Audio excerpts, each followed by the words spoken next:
কেউ বলবে আমি মাটন আজকে ফার্স্ট টাইম রান্না করব, পুরোটাই নিজে।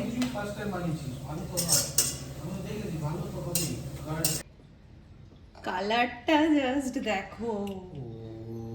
তো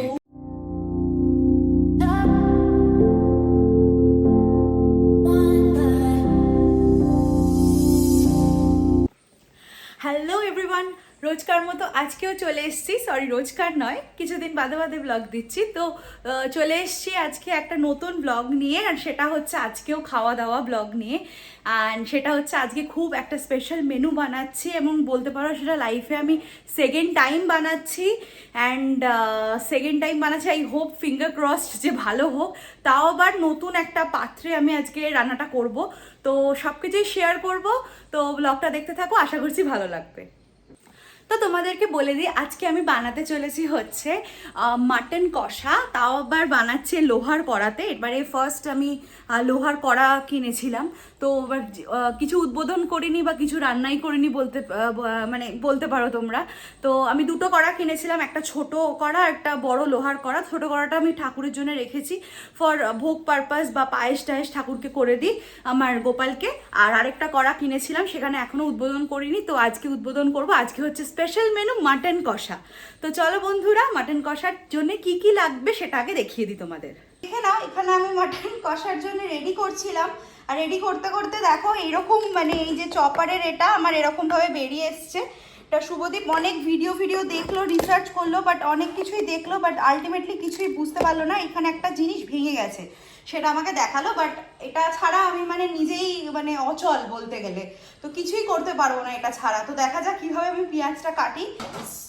সো মাটন কষা বানাতে গেলে অফকোর্স মাটন তো লাগবেই। এটা কি দিয়ে ম্যারিনেট করেছি আমি তোমাদেরকে বলে দিই। এটা হচ্ছে একটু সর্ষের তেল দিয়েছি অল্প পরিমাণের, আর দিয়েছি টক দই, আর অল্প নুন আর হলুদ আর লঙ্কা দিয়ে আমি পুরোটা ম্যারিনেট করে রেখে দিয়েছি। এটা হচ্ছে আমার ওভারনাইট ম্যারিনেট করা আছে, বাট আমার সাজেশন অনুযায়ী যেদিন মাটন আসছে সেদিনই ম্যারিনেট করে রান্না করে নেওয়াটা বেটার অপশন। বাট এটা যেহেতু আমার কাল রাত্রিবেলা শুভদীপ নিয়ে এসছে, তো এখন আমাকে এটা কাল রাত্রে তো করা পসিবল ছিল না, তো আজকে আমি এটা বানাচ্ছি। নেক্সট লাগছে হচ্ছে যেটা আমার অর্ধেকটা করা পেঁয়াজ। ঠিক আছে, এটা পেঁয়াজটা আমার চপ করা হয়নি, পুরোটা তো হয়নি, হাফ করা হয়েছে, বাকিটা আমি দেখছি কিভাবে করব। দুটো আলু লাগছে মিডিয়াম সাইজের।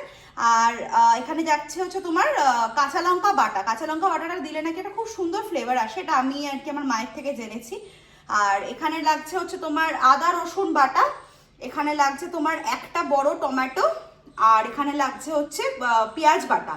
আর পেঁপে বাটাটা দিলে, এখানে পেঁপে বাটাটা আমি ইউজ করছি, পেঁপে বাটাটা দিলে নাকি খুব সুন্দর একটা মাটনটা টেন্ডার হয়, খুব সফট একটা টেক্সচার চলে আসে। আর এখানে মাটনের পরিমাণটা বলে দিই, আমি এটা 500 গ্রাম কি 500 to 600 গ্রাম মতো নিয়েছি। আর এই হচ্ছে আমার তার জোগাড় করা হয়ে গেছে। আর এই হচ্ছে আমার, তোমাদেরকে বললাম লোহার কড়া নতুন কিনেছি, এটা আজকেই উদ্বোধন করব উইথ মাটন কষা। তাও আবার ফার্স্ট টাইম মাটন কষা বানাচ্ছি, না সরি সেকেন্ড টাইম মাটন কষা বানাচ্ছি। জানি না কেমন হবে, ভীষণ নার্ভাস, কারণ মাটন যতবারই আমাদের বাড়িতে আসতো মাই বানাতো একমাত্র, আর বেস্ট বানাতো। তো এখন দেখা যাক কি হয়। সো আমার তেল একদম গরম হয়ে গেছে। তো এবার আমি এইগুলো অ্যাড করছি। এখানে হচ্ছে তোমার গরম মশলা নিয়ে নিয়েছি, বড় এলাচ, তারপর দারচিনি, আর এগুলোকে কি বলে, এলাচ, তো আর তেজপাতা, এগুলো আমি পুরো অ্যাড করে দিচ্ছি। ঠিক আছে, তেলে এরকম অ্যাড করে দিচ্ছি, তারপরে পেঁয়াজটা দিয়ে দেবো। তো এবার পেঁয়াজটা দেখতেই পাচ্ছ, একবার দেখিয়ে দে কেমন করে দুরকম ভাবে আছে। এটা আমার সেই চপ করা, আর এটা হচ্ছে আমার হাতে করা, ডিফারেন্সটা বুঝতে পারছো? তো এবার সেটাই দিয়ে দেবো, আর কিছু করার নেই আমার, সেটাই দিয়ে দিতে হবে।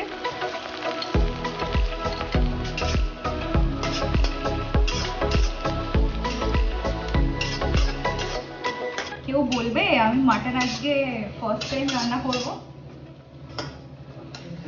ফার্স্ট টাইমটা আমার মায়ের হেল্প ছিল, তো সেই জন্য করেছিলাম। বাট আজকে অফিসিয়ালি ভাবে আমি পুরোটাই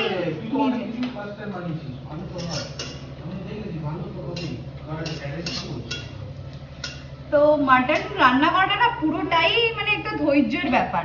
ঠিক আছে, কি বলবো, কার কতটা পেশেন্স লেভেল সেই অনুযায়ী, ধরিয়ে কষিয়ে তবেই ব্যাপার কালারটা আসে। বা জানি না, আমি করছি, আমার মাকে ইন্সপায়ার করেই আমি ব্যাপারটা করছি, কন্টিনিউয়াস ফোন করে করে জিজ্ঞাসা করছি, তোমাদের সাথে শেয়ার করছি, প্লাস জিজ্ঞাসা করছি মা পেঁপে বাটাটা কখন দিতে হয়, কখন এ করতে হয়, পুরোটাই মানে নিজের ভাবে করছি আর কি। তো দেখা যাক কিরম ভাবে টেস্টটা হয়। তো ড্রাই স্পাইসেসে আমি অ্যাড করছি জিরে গুঁড়ো, ধনে গুঁড়ো,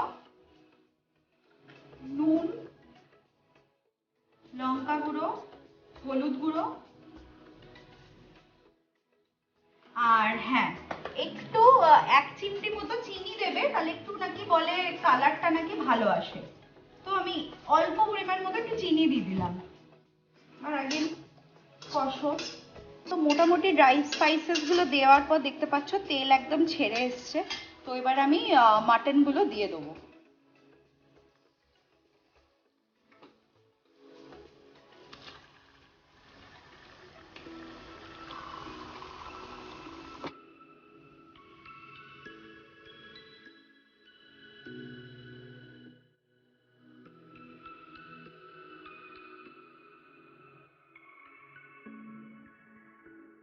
তো দেখো মোটামুটি কালার চেঞ্জ হয়ে তেল কিন্তু একদম ছেড়ে গেছে। তো এবার এরপরে কিন্তু আমাদেরকে আদা রসুন বাটা,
গ্রেভির কালারটা জাস্ট দেখো।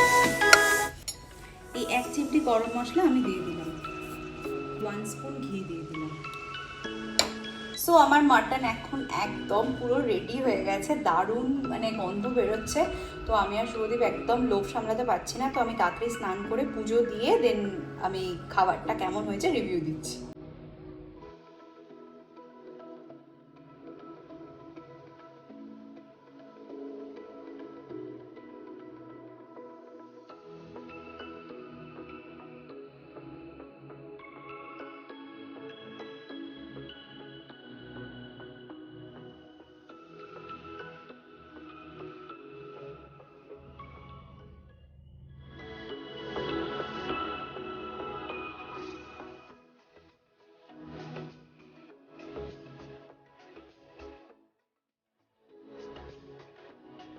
হচ্ছে পোলাও আর মাটন কারি একদম রেডি।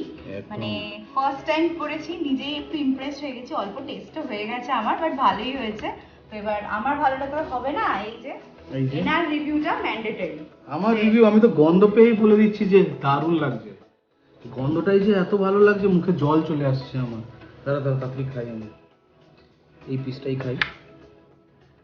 উফ, সফট হয়েছে, সফট হয়েছে, সেদ্ধ হয়েছে। একটু গ্রেভি নিয়ে খা।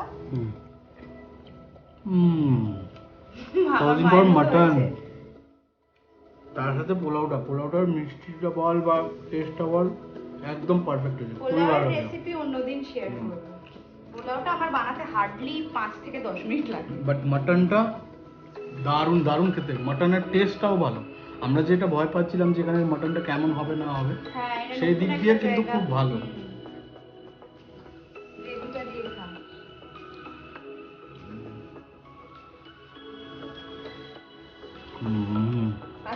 এই মাটনের ঝোল, ও কলকাতার মাটনের ঝোল, এটাই মিস করছিলাম।